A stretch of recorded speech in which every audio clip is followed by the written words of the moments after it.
ছাত্ৰীসকল আজি আলোচনা কৰিম 6 মাইলি পৰীক্ষা 2023-24 ক্লাছ 3 বানান পাঠ পঢ়া হাতৰ আখৰ শ্ৰুতলিপিৰ প্ৰশ্ন আলোচনা কৰিম নোট নম্বৰ 50 আৰু সময় 2 ঘণ্টা তোমালোকৰ 6 মাইলি পৰীক্ষা পৰ আহি আছে গতিকে এনেকুৱা ধৰণৰ প্ৰশ্ন আহিব পাৰে আপোনালোকে তলত দিয়া যুক্তাক্ষৰবোৰ ভাঙি দেখুৱা ইয়াত আছে 4টা আছে 4 মাৰ্ক 2 নম্বৰ তলত দিয়া যুক্তাক্ষৰবোৰ জোৰ লগাই একটাকৈ বানান লিখা ইয়াতো 6 মাৰ্ক আছে 3 নম্বৰ শব্দৰ শেষত যুক্তাক্ষৰ ব্যৱহাৰ কৰি 3টা বানান লিখা ইয়াত আছে 3 মাৰ্ক 4 নম্বৰ তলত দিয়া শব্দবোৰৰ অৰ্থৰ পাৰ্থক্য লিখা ইয়াত 4 মাৰ্ক আছে 5 নম্বৰ অভিধানৰ দৰে সজাই লিখা ইয়াত আছে 4 মাৰ্ক আছে তাৰ পিছত দিছে 6 নম্বৰ তলৰ বাকচটো 3টা আখৰেৰে গঠিত 3বিধ ফুলৰ নাম উলট পালটকৈ দিয়া আছে সজাই লিখা ইয়াত আছে 3 মাৰ্ক প্ৰতিটো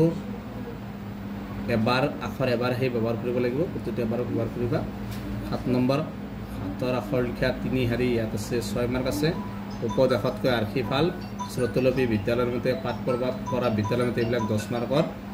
20 মাৰ্ক আছে ইয়াত গতিকে এটা আছিল ক্লাছ 3 বানান পাঠ পঢ়া হাতৰ আখৰ 6 মাইলি পৰীক্ষাৰ প্ৰশ্নসমূহ তো তোমালোকে এনেকুৱা ধৰণৰ প্ৰশ্নবোৰ আহিব তোমালোকে চাবা আজিৰ ভিডিঅ'টো এইখিনি